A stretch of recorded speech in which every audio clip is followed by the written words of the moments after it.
Le 6 mars 1945 à 7h42, le caporal Clarence Smoyer était accroupi à l'intérieur de la tourelle d'un char M26 Pershing dans les rues encombrées de décombres de Cologne, observant un équipage de panthères allemands orienter leurs canons de 75 mm vers l'intersection où 2 Sherman américains venaient de s'arrêter. Âgé de 21 ans, 7 mois de combat à travers la France et l'Allemagne, 5 chars ennemis détruits. Le Panther tira 2 fois. Les 2 obus percutèrent le manteau de canon du Sherman, de tête à quelques centimètres l'un de l'autre. 3 membres d'équipage américains moururent sur le coup. Le commandant tenta d'évacuer, sa jambe gauche arrachée sous le genou.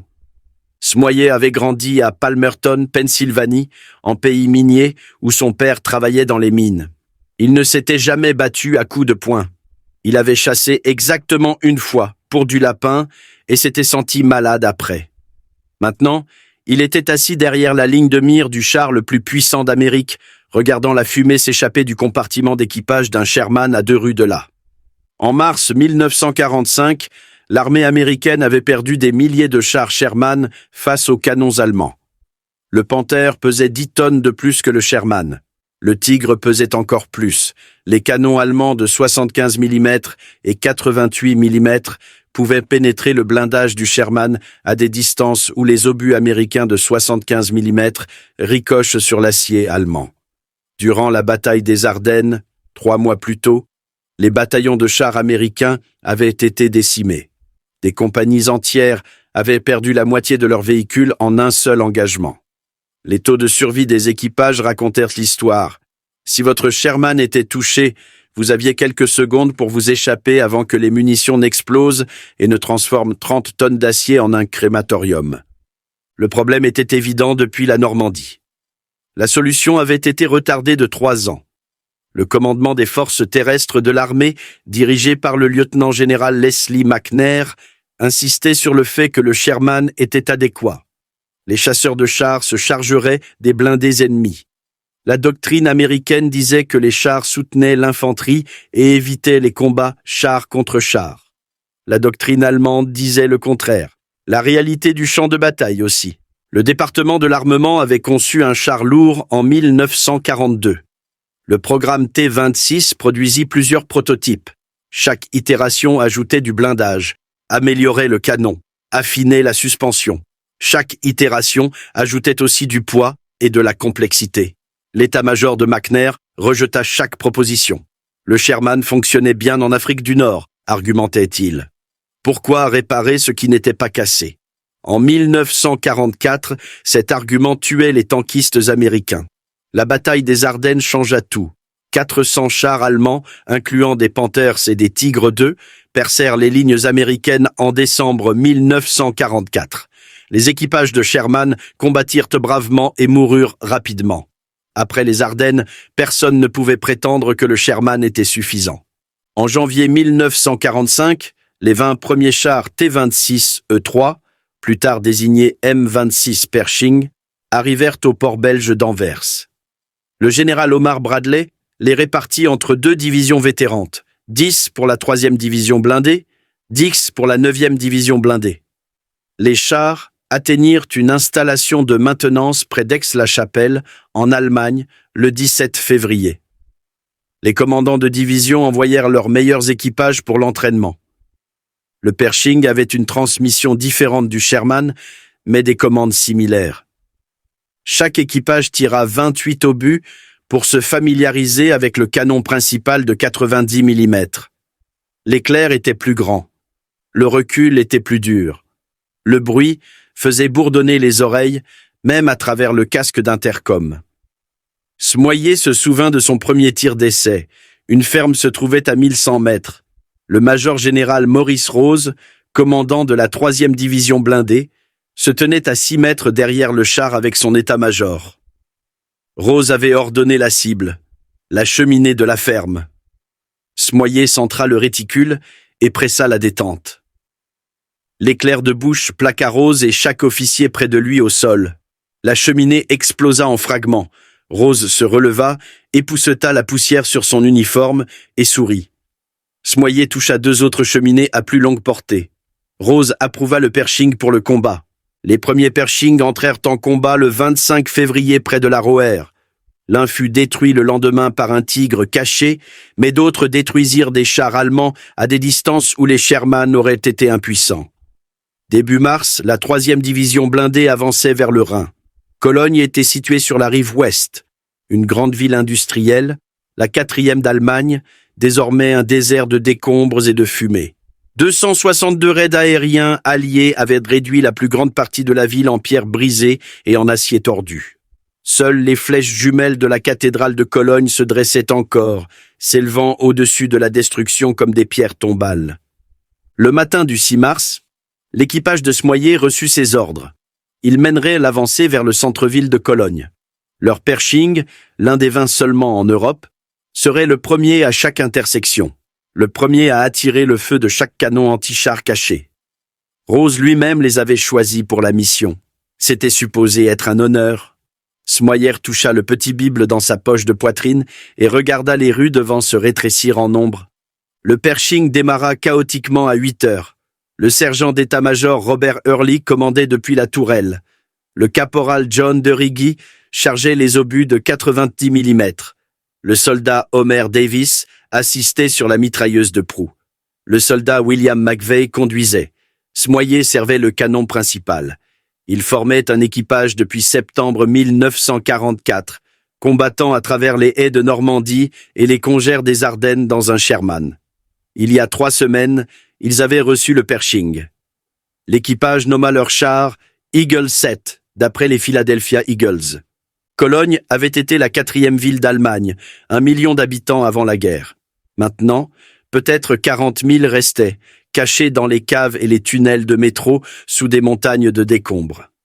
Les rues étaient des canyons de maçonnerie brisés. Des immeubles d'appartements de 3 étages s'étaient effondrés sur les voies. Des lignes de tramway tordues s'élevaient dans les airs comme des lianes métalliques. Chaque intersection offrait une douzaine de positions de tir pour les équipes allemandes de Panzerfaust. Chaque fenêtre de sous-sol pouvait cacher un canon anti-char de 88 mm. La 3e division blindée était entrée dans la périphérie de Cologne le 2 mars. 4 jours de combat maison par maison suivirent. Les défenseurs allemands utilisaient les infrastructures de la ville contre les Américains. Des tunnels piétons souterrains reliaient les sous-sols sur des pâtés de maisons entiers. Les soldats les appelaient les sentiers des souris. L'infanterie allemande apparaissait derrière les positions américaines, attaquait, puis disparaissait sous terre avant que quiconque ne puisse réagir. Des snipers tiraient depuis les clochers d'églises et les cheminées d'usines. Les équipages d'antichars attendaient que les véhicules américains passent, puis tiraient dans le blindage arrière mince. Les avantages du Pershing étaient évidents. Son blindage frontal mesurait 10 cm d'épaisseur, le double de la protection du Sherman. Le canon de 90 mm pouvait pénétrer n'importe quel char allemand à distance de combat. Mais dans la guerre urbaine, ces avantages signifiaient moins. Un Panzerfaust, tiré à 6 mètres de distance, ne se souciait pas de l'épaisseur du blindage. Les cocktails Molotov, lâchés des fenêtres du 3e étage, atterrissaient sur les compartiments moteurs où le blindage était le plus fin. Le Pershing pesait 42 tonnes. Beaucoup de ponts de Cologne ne pouvaient pas supporter ce poids. Les rues que les Sherman négociaient facilement devenaient des pièges pour le véhicule plus lourd. Smoyer regarda à travers son périscope alors qu'Eagle 7 roulait devant les vestiges de ce qui avait été un quartier commerçant. Des mannequins gisaient éparpillés parmi les briques et le verre. Un tramway était renversé, ses vitres soufflaient. Le feu avait consumé des pâtés de maisons entiers. L'odeur de la fumée et de choses pires s'infiltrait à travers le système de ventilation du char. Tous les 40 mètres, le Pershing s'arrêtait tandis que McVeigh vérifiait les obstacles. Les décombres pouvaient cacher des mines, les cratères d'obus pouvaient briser une chenille. La radio crépitait avec les rapports d'autres unités. Des chars Sherman nettoyaient les rues latérales. Des escouades d'infanterie avançaient de bâtiment en bâtiment. La résistance allemande était plus légère que prévu. La plupart des unités de la Wehrmacht s'étaient retirées de l'autre côté du Rhin durant la nuit. Les ponts étaient piégés avec des charges de démolition. Les ingénieurs allemands attendaient l'ordre de les détruire. Seules des unités d'arrière-garde restaient à l'ouest du fleuve. Des volontaires qui avaient juré de se battre jusqu'à la dernière cartouche. Eagle 7 tourna un coin et entra dans une avenue plus large. Les flèches jumelles de la cathédrale de Cologne s'élevaient devant, peut-être à 800 mètres de distance. La cathédrale avait survécu au bombardement grâce à ce que beaucoup appelaient un miracle. 262 raids avaient réduit la ville environnante en fragments, mais la structure médiévale restait intacte. Ces tours gothiques étaient des points de navigation pour chaque unité dans la ville. Chaque référence sur la carte partait de la cathédrale. Chaque transmission radio mentionnait les flèches comme point de repère. Le Pershing avança d'un pâté de maison, puis un autre. Les rues s'élargirent à l'approche du centre-ville, plus dangereuses aussi. Les rues larges signifiaient des lignes de vue plus longues. Des lignes de vue plus longues signifiaient que les artilleurs allemands avaient plus de temps pour viser. Smoyer gardait l'œil collé à la ligne de mire, scrutant les fenêtres et les portes.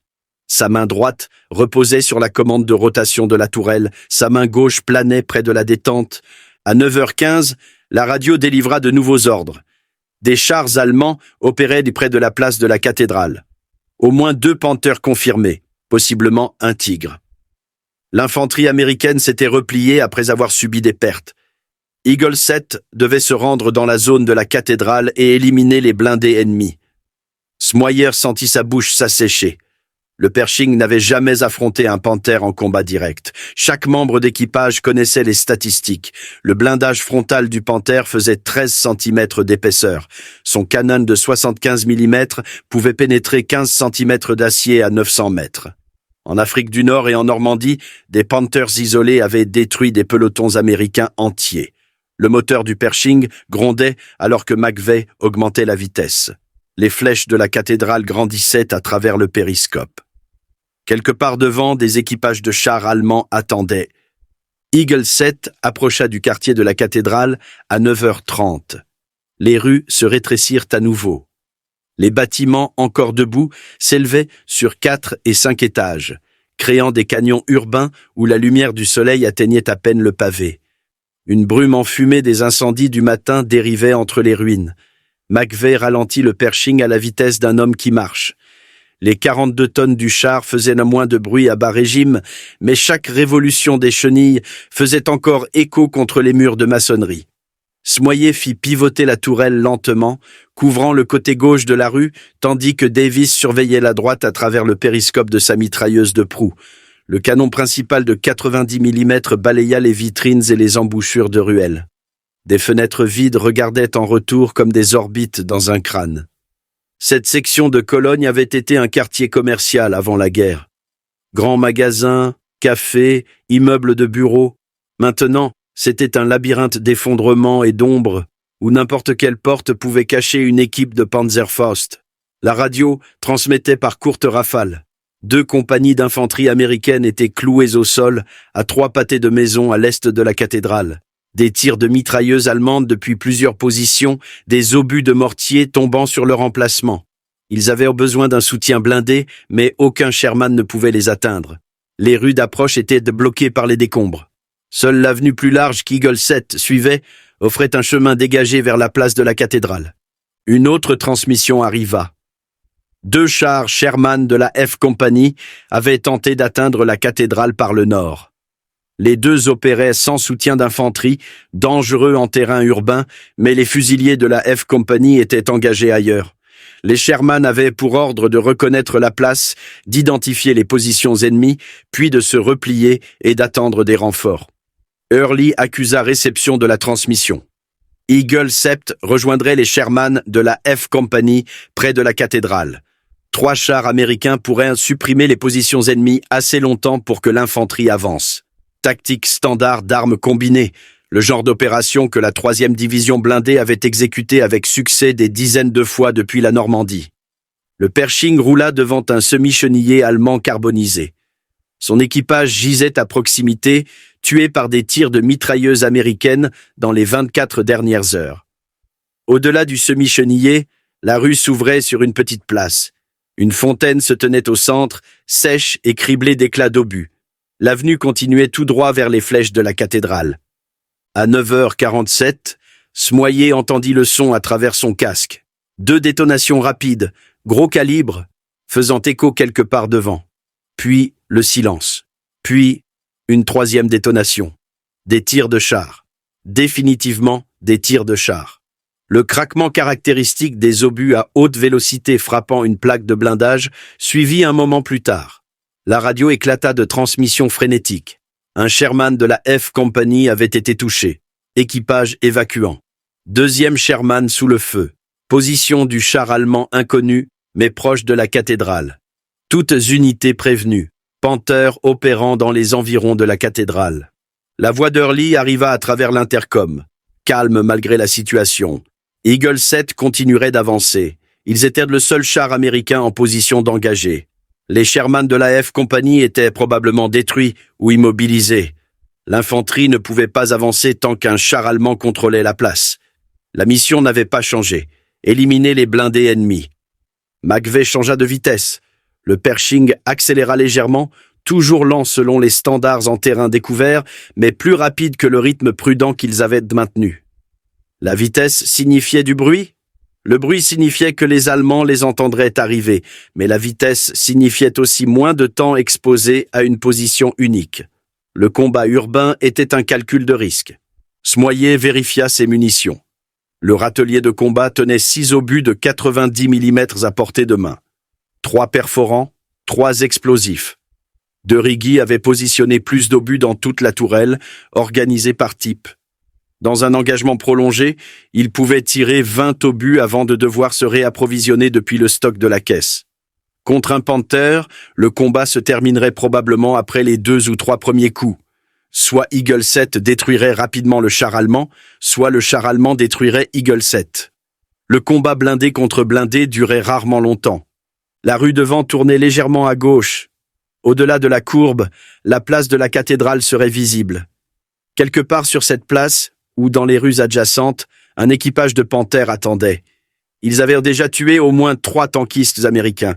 Ils savaient que d'autres Américains arrivaient. Smoyer pressa son œil contre le coussin en caoutchouc de la ligne de mire. Son doigt se déplaça vers la détente.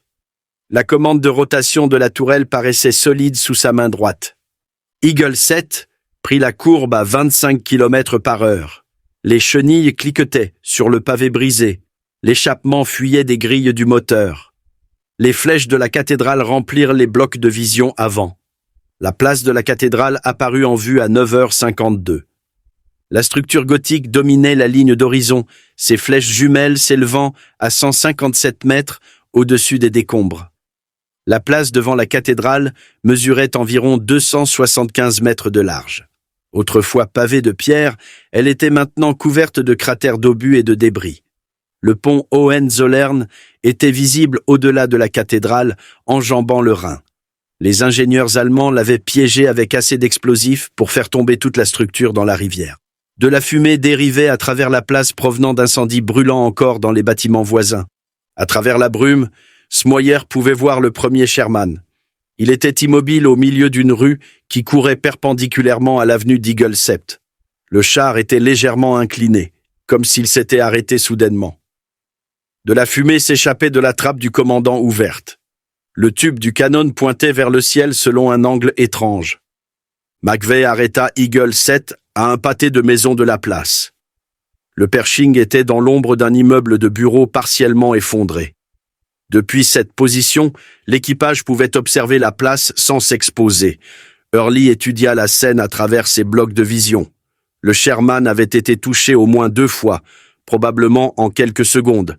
Tir de précision, artillerie professionnelle. L'équipage du char allemand connaissait son métier. Le second Sherman n'était pas visible depuis la position d'Eagle 7. Les transmissions radio le plaçaient quelque part sur le bord nord de la place, également immobilisé. Cela signifiait que le ou les chars allemands avaient des champs de tir dégagés couvrant de multiples approches de la cathédrale. Tout véhicule américain tentant de traverser la place serait ciblé immédiatement. Early prit sa décision. Il irait reconnaître à pied. Laisser le Pershing exposé et stationnaire était dangereux, mais avancer aveuglément dans une embuscade préparée était pire. Il devait voir la position du char allemand avant d'engager Eagle 7 dans l'attaque. Il grimpa hors de la trappe de la tourelle et sauta dans la rue. Un soldat américain apparut d'une porte à 30 mètres devant. L'adjudant technicien Jim Bates, du corps des transmissions de l'armée.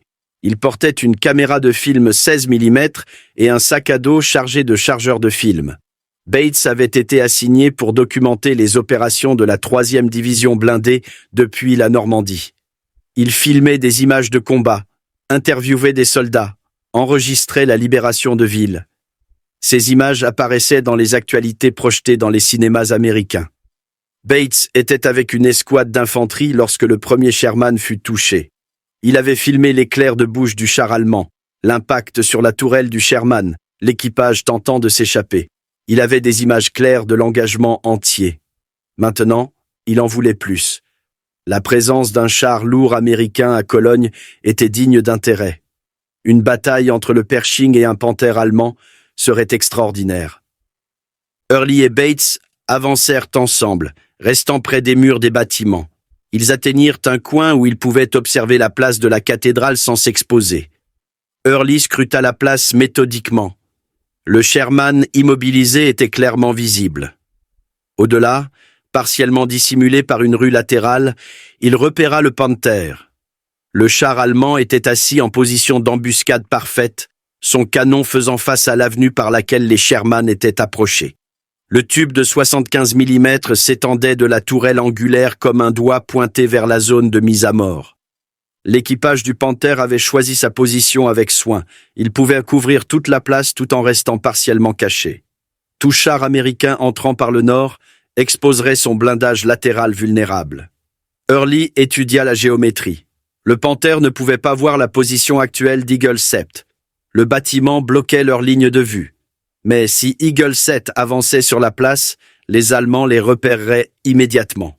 Un engagement frontal sur 275 mètres de terrain découvert n'avantageait aucun des deux côtés.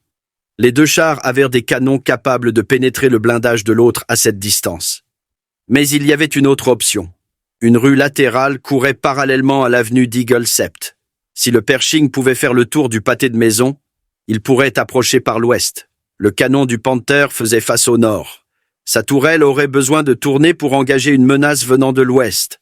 La rotation de la tourelle prenait du temps. Pas beaucoup de temps, peut-être 3 ou 4 secondes, mais assez. Assez pour un tir. Early retourna à Eagle 7. Il expliqua le plan à travers l'intercom. Ils avanceraient dans la rue parallèle. À l'intersection la plus proche de la cathédrale, ils tourneraient à gauche et entreraient sur la place. Le Panther serait à leur droite, à environ 90 degrés du canon d'Eagle 7.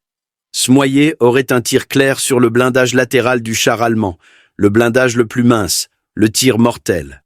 McVeigh accusa réception. De Riggy chargea un obus perforant. Davis prépara la mitrailleuse de proue. Smoyer fit pivoter la tourelle jusqu'à ce que le canon principal pointe vers la droite, anticipant l'angle dont ils auraient besoin quand ils atteindraient l'intersection. Le moteur du Pershing rugit. Les 42 tonnes d'acier se mirent en mouvement. Bates se positionna dans une fenêtre du 2e étage, surplombant la place de la cathédrale. Sa caméra était prête. Eagle 7 roula vers l'intersection où un équipage de Panther attendait. Eagle 7 entra dans la rue latérale à 9h58. L'avenue était plus étroite que l'approche principale, à peine assez large pour la masse du Pershing. Des fragments de bâtiments jonchèrent le pavé. McVeigh contourna un cratère, maintenant le char à une vitesse constante. Trop lent et il serait une cible facile. Trop rapide et Smoyer ne pourrait pas viser correctement. L'intersection devant apparut à travers les blocs de vision du conducteur. Au-delà, la place de la cathédrale s'ouvrait sur la droite. Smoyer garda son œil collé à la ligne de mire, surveillant l'angle où le Panther apparaîtrait. Son doigt reposait sur la détente. La tourelle était déjà orientée à 90 degrés vers la droite. Quand il dépasserait le coin, le char allemand devrait être directement dans son champ de vision. Devrait être. Le combat ne correspondait jamais exactement au plan. À 50 mètres de l'intersection. 40 mètres. 30. McVeigh maintint la vitesse. Le bruit du moteur alerterait l'équipage du Panther. Les Allemands entendraient le Pershing avant de le voir. Mais le son prenait du temps à localiser. La direction était difficile à déterminer dans les rues qui faisaient écho. Le commandant allemand aurait besoin de secondes pour identifier la menace. 20 mètres. La proue du Pershing émergea de la rue latérale dans l'intersection. Le périscope de McVeigh lui donnait une vue limitée vers la droite. Il vit le Panther immédiatement. Le char allemand était assis exactement où Hurley avait décrit, peut-être à 100 mètres de distance. La distance était une portée de point blanc pour un canon de 90 mm, mais la tourelle du Panther bougeait. Le long tube du canon tournait vers eux. Quelqu'un dans le char allemand avait repéré le Pershing plus vite que prévu. McVeigh prit une décision en une fraction de seconde. Il n'arrêta pas le char. S'arrêter rendrait Eagle 7 stationnaire. Un char stationnaire était un char mort. Il donna plutôt un coup d'accélérateur. Le Pershing bondit en avant dans l'intersection, traversant la ligne de tir du char allemand. Smoyer vit le Panther apparaître dans sa ligne de mire. La tourelle angulaire, le long canon, le museau sombre pivotant vers lui. Tous ses instincts criaient qu'il regardait directement dans le canon d'un canon de 75 mm qui pouvait pénétrer son blindage à cette distance. L'entraînement prit le dessus. Smoyer n'attendit pas que le Pershing s'arrête. Les chars américains tiraient rarement en mouvement. Le canon n'était pas stabilisé. La précision chutait significativement quand le véhicule bougeait, mais s'arrêter signifiait mourir. Il compensa le mouvement, prit une légère avance sur la cible et pressa la détente. Le canon de 90 mm tira à 9h59 et 12 secondes. L'obus perforant traversa 100 mètres d'espace découvert en une fraction de seconde. Il frappa la face de la tourelle du Panther juste sous le mantelet du canon. L'impact était visible même à travers l'éclair de bouche et la fumée. Une pluie d'étincelles jaillit du point de contact. Des fragments de métal éclatèrent de la surface intérieure, se transformant en shrapnel à l'intérieur du compartiment d'équipage. À l'intérieur du Panther, l'Oberleutnant Wilhelm Bartelbort essaya de comprendre ce qu'il voyait. Le char qui était apparu à l'intersection était trop bas et angulaire pour être un Sherman. Il ressemblait presque à un char allemand. Il hésita. Était-ce un allié? La question dura peut-être une demi-seconde, puis l'impact vint. McVeigh arrêta le Pershing au milieu de l'intersection, complètement exposé maintenant. Aucune couverture, mais être stationnaire signifiait que Smoyer pouvait viser correctement. De Righi avait déjà un autre obus perforant dans les mains. La culasse était ouverte. Il enfonça l'obus et verrouilla la culasse. Smoyer n'avait pas quitté la ligne de mire. Le premier tir avait frappé haut. Bon impact, mais pas catastrophique. Le Panther était toujours opérationnel. Il ajusta son point de visée plus bas, visant la coque juste sous la couronne de la tourelle. Le blindage latéral du Panther était plus mince que le frontal, 40 mm au lieu de 80. Le canon de 90 mm pouvait pénétrer 40 mm facilement. Il tira à nouveau à 9h59 et 17 secondes. Le second obus frappa le côté droit du Panther, pénétrant la plaque de blindage et continuant à travers le compartiment d'équipage. Le projectile sortit par le blindage latéral gauche, laissant 2 trous de la taille d'assiette. À l'intérieur du char, les systèmes commencèrent à tomber en panne. L'hydraulique se rompit. Les munitions s'enflammèrent. Bartelbort ouvrit brutalement sa trappe et sauta. Il atterrit dans la rue derrière le Panther, loin du Pershing. 3 autres membres d'équipage suivirent, se précipitant hors des trappes alors que la fumée commençait à s'échapper du compartiment moteur. Un homme ne sortit pas. Smoyer tira une 3e fois à 9h59 et 23 secondes. L'obus frappa bas sur la tourelle, juste au-dessus de l'endroit où la coque rencontrait le panier de tourelle. Le feu jaillit du point d'impact. Les flammes se propagèrent rapidement, alimentées par le carburant qui fuyait et le fluide hydraulique brûlant. En quelques secondes, le Panther entier fut enveloppé. Dans la fenêtre du 2e étage, Jim Bates garda sa caméra en marche. Il avait capturé tout l'engagement. 45 secondes du premier tir au Panther en flammes. Le film montrait tout. Le Pershing entrant dans l'intersection, le canon allemand tournant, les éclairs de bouche, les impacts, l'équipage évacuant. Smoyer se recula de la ligne de mire, ses mains tremblaient. Le Panther était détruit. Eagle 7 était intact. Tout le monde dans l'équipage était en vie. Le Pershing s'était prouvé. Le Panther brûla pendant les 3 heures suivantes. Les munitions continuaient à exploser à l'intérieur de la coque, envoyant des étincelles et des fragments dans les airs. Vers midi, le feu avait consumé tout ce qui était inflammable. La tourelle était assise selon un angle étrange, déformé par la chaleur et noircie. Les corps de soldats allemands étaient dispersés autour de la place de la cathédrale. L'infanterie qui soutenait le Panther s'était retirée de l'autre côté du Rhin lorsque leur soutien blindé fut détruit. Les troupes américaines avancèrent dans la zone en début d'après-midi. Bates descendit de son poste d'observation et approcha Eagle 7. L'équipage se tenait à l'extérieur du Pershing, fumant des cigarettes et vérifiant le char pour des dégâts. Il n'avait dépris aucun impact. Le Panther n'avait jamais tiré. L'hésitation de Bartelbort avait coûté à son équipage ses secondes critiques. Bates filma l'équipage posant près de leur char. Smoyer se tenait à l'écart, mal à l'aise avec l'attention. Vers 14 heures, des unités américaines supplémentaires avaient sécurisé la zone de la cathédrale. Les ingénieurs commencèrent à vérifier le pont Hohenzollern pour des charges de démolition. Les escouades d'infanterie nettoyaient les bâtiments méthodiquement. La résistance était légère. La plupart des forces allemandes s'étaient retirées durant l'engagement avec le Panther. Le son des canons de chars lourds dans le centre-ville leur avait dit que leur position défensive s'effondrait. Mais la bataille pour Cologne n'était pas terminée. Les unités allemandes tenaient encore des portions de la ville à l'est de la cathédrale. Des points d'appui isolés devaient être éliminés. Eagle 7 reçut l'ordre de continuer l'avancée. L'équipage remonta à bord. McVeigh démarra le moteur. Le Pershing roula plus profondément dans la ville en ruine. À 14h32, Eagle 7 entra dans une rue étroite à quelques pâtés de maisons de la cathédrale. Des bâtiments s'élevaient des deux côtés, créant un corridor à peine plus large que le char lui-même. Devant, la rue s'ouvrait sur une petite intersection. Au-delà de l'intersection, la route continuait vers la berge du Rhin. Une automobile noire apparut soudainement d'une rue latérale, traversant l'intersection à grande vitesse. La voiture se déplaçait à haute vitesse, slalomant entre les débris. Pour Smoyer, cela ressemblait à une voiture d'état-major. Les officiers allemands utilisaient des véhicules similaires pour se déplacer entre les postes de commandement.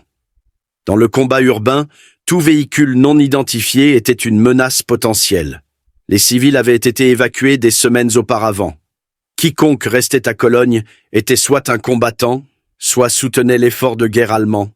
Smoyer ouvrit le feu avec la mitrailleuse coaxiale. Des balles traceuses traversèrent l'intersection. Plusieurs frappèrent les panneaux de la voiture. Le verre vola en éclats, mais le véhicule ne s'arrêta pas. Il continua à travers l'intersection, disparaissant dans une autre rue. Au même moment, depuis une position cachée à la gauche de Smoyer, un Panzer IV allemand tira sa mitrailleuse sur la même voiture. Le char était caché derrière un bâtiment partiellement effondré, invisible pour Eagle 7. Son équipage avait également repéré l'automobile et avait engagé. Le feu combiné des deux chars balaya le véhicule. La voiture s'arrêta brutalement. Le conducteur s'affaissa sur le volant. Une portière passager s'ouvrit. Une silhouette tomba sur la rue et ne bougea plus. Smoyer vit l'éclair de bouche du char allemand. Un Panzer IV, modèle plus ancien, probablement un Mark IV, pas aussi dangereux que le Panther, mais toujours capable de détruire un Sherman. Contre un Pershing, les probabilités favorisaient le char américain. Mais la position du Panzer était bonne, il avait un couvert. Eagle 7 était exposé dans la rue. Le char allemand commença à se retirer, reculant plus profondément dans sa position cachée derrière le bâtiment effondré. Smoyer ne pouvait voir qu'une portion avant de la coque, pas assez pour garantir un tir mortel. Le Panzer disparut complètement derrière les décombres. McVeigh essaya de manœuvrer le Pershing pour un meilleur angle, mais la rue étroite limitait les mouvements. Le bâtiment qui cachait le char allemand était une structure résidentielle de 4 étages. La façade avant s'était effondrée, mais la partie arrière tenait encore. Des murs intérieurs étaient visibles à travers la brèche. Le Panzer était quelque part derrière ces murs, se repositionnant pour un autre tir. Smoyer prit une décision. Il ne pouvait pas voir le char allemand, mais il pouvait voir le bâtiment. Il fit pivoter la tourelle jusqu'à ce que le canon de 90 mm pointe vers la base de la section de mur encore debout. L'obus explosif dans la culasse était conçu pour détruire des fortifications et des bâtiments. Il visa l'angle de support où l'intégrité structurelle du mur était la plus faible. Le canon tira à 14h34 et 48 secondes. L'obus explosif détonna contre la brique et le béton. L'explosion enleva une section du support d'angle d'environ 2 mètres de large. Pendant un moment, rien ne se passa, puis la physique prit le dessus. Sans le support d'angle, toute la section de mur perdit sa stabilité. 4 étages de maçonnerie et de poutres en bois commencèrent à s'effondrer vers l'intérieur. Le bâtiment s'écroula sur lui-même dans une cascade de poussière et de fragments. Des tonnes de décombres s'écrasèrent, remplissant l'espace où le Panzer IV avait été caché. Le bruit fit écho dans la rue comme un tonnerre. Des nuages de poussière tourbillonnèrent, obscurcissant la visibilité pendant plusieurs secondes. Quand la poussière se dissipa, le bâtiment avait disparu. À sa place se dressait une montagne de pierres brisées et de métal tordu. Quelque part sous ce tas, un char allemand était enterré. À l'intérieur de ce char, le mitrailleur de 18 ans Gustav Schäfer et son commandant avaient quelques secondes pour s'échapper avant que les décombres ne les scellent à l'intérieur. Schäfer et son commandant de char se frayèrent un chemin hors du Panzer IV par la trappe de la tourelle. Les décombres couvraient la coque du char. La poussière remplissait l'air si épaisse qu'il était difficile de respirer. Ils grimpèrent sur la maçonnerie brisée et les poutres d'acier tordues, s'éloignant du char américain avant que d'autres obus n'arrivent. Le reste de leur équipage resta à l'intérieur du véhicule enterré, tentant de s'extraire par d'autres trappes. En quelques minutes, les 4 membres d'équipage s'étaient échappés. Ils disparurent dans les ruines, se dirigeant vers le Rhin. À la nuit tombée, ils avaient traversé la rivière et s'étaient rendus à la police militaire américaine. Eagle 7 continua les opérations à Cologne pendant encore 2 jours. La ville tomba complètement aux mains des forces américaines le 8 mars. Les ingénieurs sécurisèrent le pont Hohenzollern avant que les équipes de démolition allemandes ne puissent le détruire, mais d'autres ponts traversant le Rhin avaient été dynamités. La cathédrale restait intacte, un monument gothique s'élevant au-dessus de la dévastation. Les images de Bates de l'engagement avec le Panther atteignirent les monteurs d'actualité en 1 semaine. Le film apparut dans les cinémas américains fin mars. La sœur de Smoyer le vit dans un cinéma local en Pennsylvanie. Elle reconnut son frère et amena leurs parents voir la projection le jour suivant. La 3e division blindée ne se reposa pas. Le 10 mars, ils avançaient à l'est au-delà du Rhin, poussant plus profondément en Allemagne. La résistance variait. Certaines villes se rendaient sans combattre. D'autres endroits nécessitaient un nettoyage maison par maison. La Wehrmacht se désintégrait, mais des unités isolées continuaient à suivre les ordres. Les fanatiques et les troupes SS se battaient jusqu'à la mort. Les membres des jeunesses hitlériennes se jetaient sur les chars américains avec des Panzerfaust. Le 30 mars, le major général Maurice Rose se trouvait à l'avant d'une colonne au sud de Paderborn. Son style de commandement n'avait pas changé. Il menait toujours depuis des positions avancées, refusant de diriger les opérations depuis un quartier général à l'arrière. Vers 18 heures, sa Jeep rencontra une unité de chars allemands qui avait percé les lignes américaines. Des chars Tigre bloquaient la route devant. Le chauffeur de Rose tenta d'éviter, mais un commandant de Tigre les coupa. Le soldat allemand émergea de la trappe de la tourelle et pointa un pistolet mitrailleur sur la Jeep. Rose tendit la main vers son étui, soit pour rendre son arme, soit pour résister. L'Allemand tira. Rose fut touché plusieurs fois et mourut sur le coup. Il était l'officier américain de plus haut rang, tué par le feu ennemi sur le théâtre européen. Son corps fut récupéré le lendemain par des éléments de la 3e division blindée. L'unité de Smoyer faisait partie de l'opération de récupération. La mort de Rose affecta toute la division. Les soldats qui avaient servi sous ses ordres depuis l'Afrique du Nord luttaient contre la perte. Il avait été un commandant exigeant, mais juste. Il avait pris les mêmes risques qu'il demandait à ses hommes. Ses funérailles eurent lieu au cimetière américain des Pays-Bas à Margraten. Des milliers y assistèrent.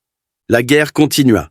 La 3e division blindée poussa vers l'est à travers Avril, rencontrant des poches de résistance qui s'effondraient rapidement une fois engagées. Fin avril, les unités allemandes se rendaient en masse. La Wehrmacht avait cessé d'exister en tant que force combattante organisée. Le 7 mai, l'Allemagne se rendit sans condition. Le 8 mai fut déclaré jour de la victoire en Europe. Smoyer resta en Allemagne durant l'été dans le cadre de la force d'occupation. Eagle 7 fut finalement expédié aux États-Unis pour exposition et études. Le département de l'armement voulait analyser les performances au combat du Pershing. Les ingénieurs documentèrent chaque rayure et bosse sur le blindage. Les experts en balistique mesurèrent l'usure du tube du canon. Les équipes de maintenance notèrent les problèmes mécaniques. En septembre 1945, Smoyer reçut l'ordre de rentrer chez lui. Il embarqua de Bremerhaven pour New York à bord d'un transport de troupes. La traversée dura 8 jours. Il arriva à Fort Dix, New Jersey, pour le traitement. En une semaine, il reçut ses papiers de démobilisation. Le caporal Clarence Smoyer, armée des États-Unis, numéro de service 3349-00086, fut libéré du service actif le 24 septembre 1945. Il retourna en Pennsylvanie à Lehigton, où ses parents vivaient encore, dans des rues familières et auprès de gens qui se souvenaient de lui comme du garçon tranquille qui n'avait jamais voulu se battre. Il trouva du travail dans une cimenterie. Il épousa Melba Whitehead en 1946. Ils eurent 3 enfants. Il parlait rarement de la guerre, mais la guerre n'en avait pas fini avec lui. La nuit, il rêvait de Cologne, des flèches de la cathédrale s'élevant au-dessus de la fumée, du panthère brûlant sur la place et d'une automobile noire traversant une intersection prise entre les tirs américains et allemands, d'une silhouette tombant de la portière passager sur les pavés. Cette image entrait Clarence pendant les 68 années suivantes. Pendant des décennies, Smoyer porta le poids de ce moment, la femme dans la voiture, la silhouette qui tomba dans la rue. Il ne savait pas qui elle était. Il ne savait pas si ces balles l'avaient tuée ou si le feu du char allemand en était responsable. Il savait seulement qu'elle était morte et qu'il avait pressé la détente. Sa femme Melba remarqua les cauchemars. Il se réveillait en donnant des coups de poing à des ennemis que lui seul pouvait voir. Les souvenirs étaient si vifs que les décennies semblèrent des jours. Son fils Barry mourut d'une overdose d'héroïne dans les années 1970. Melba développa la maladie d'Alzheimer et finit par oublier son nom. Elle décéda en 2017 après 71 ans de mariage. Les gens qui avaient ancré la vie civile de Smoyer étaient repartis. La guerre restait. En 1996, à l'âge de 73 ans, Smoyer vit les images de Bates de Cologne pour la première fois. Un documentaire sur la 3e division blindée incluait le duel de la cathédrale, mais les images montraient aussi quelque chose que Smoyer n'avait jamais vu clairement durant la bataille. L'automobile noire, les tirs de mitrailleuse, le passager tombant de la voiture, une femme jeune, morte. L'image confirma ce que Smoyer avait craint pendant 50 ans. Il avait tué une civile. La connaissance était écrasante, mais elle créa aussi un besoin de résolution. Il voulait savoir qui elle était. Il voulait présenter ses excuses à sa famille. Il voulait le pardon bien qu'il ne pense pas le mériter. En 2013, à l'âge de 89 ans, Smoyer retourna à Cologne. Un journaliste allemand avait recherché l'incident et identifié la victime, Katharina Esser, 26 ans, la plus jeune de 4 sœurs. Elle avait pris soin de ses parents pendant que ses sœurs se mariaient et fondaient des familles. Elle travaillait comme employée dans une épicerie et prenait des cours du soir en économie domestique. Le 6 mars 1945, elle et son patron avaient tenté de fuir la ville. Il fut repris dans les tirs croisés. Le journaliste arrangea une rencontre sur la tombe d'Esser. Smoyer arriva s'attendant à être seul avec sa culpabilité. Au lieu de cela, il trouva Gustav Schäfer qui l'attendait. Le mitrailleur allemand dont le Panzer IV avait également tiré sur la voiture, l'homme qui avait été enterré sous les décombres quand Smoyer fit s'effondrer le bâtiment. Ils avaient tous deux 18 ans de plus qu'en 1945. Tous deux portaient le même souvenir. Tous deux croyaient avoir tué Katharina Esser.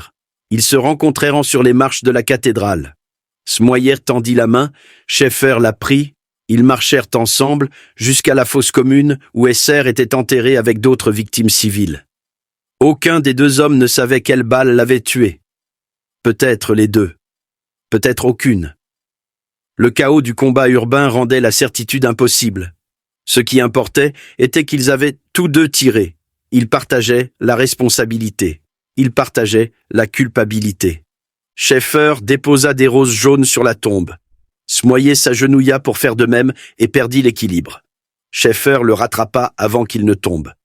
Deux vieux hommes, qui avaient tenté de se tuer 68 ans plus tôt, se soutenaient maintenant l'un l'autre sur la tombe de la femme prise entre eux. Ils devinrent amis. Des lettres traversèrent l'Atlantique. Des appels vidéo reliaient la Pennsylvanie et l'Allemagne. Ils discutèrent de la guerre non pas en ennemis, mais en hommes qui y avaient survécu et essayaient de la comprendre. Schaeffer mourut en 2017. Smoyer envoya des fleurs aux funérailles avec un mot. « Je ne t'oublierai jamais, ton frère d'armes, Clarence ». Le 18 septembre 2019, Clarence Smoyer reçut l'étoile de bronze pour la vaillance lors d'une cérémonie à Washington. Il avait 95 ans, le dernier membre survivant de l'équipage d'Eagle Sept. Les autres membres d'équipage reçurent leur médaille à titre posthume. Leurs familles les acceptèrent en leur nom. Clarence Smoyer mourut le 30 septembre 2022 chez lui à Allentown, Pennsylvanie. Il avait 99 ans. Chaque 6 mars depuis 2013, des roses jaunes sont apparues sur la tombe de Caterina Esser à Cologne. Quelqu'un se souvient. Quelqu'un s'excuse encore. Le Panther est toujours assis devant la cathédrale de Cologne dans les vieilles photographies en train de brûler. Le Pershing qui le détruisit est exposé au National Armor and Cavalry Museum. Les images filmées existent toujours. 45 secondes qui changèrent la façon dont l'Amérique comprenait la guerre blindée. Mais la vraie histoire ne fut jamais à propos des chars. Ce fut à propos d'hommes qui allèrent à la guerre, tuèrent parce qu'on le leur ordonna et passèrent le reste de leur vie à essayer de faire la paix avec ce qu'ils avaient fait.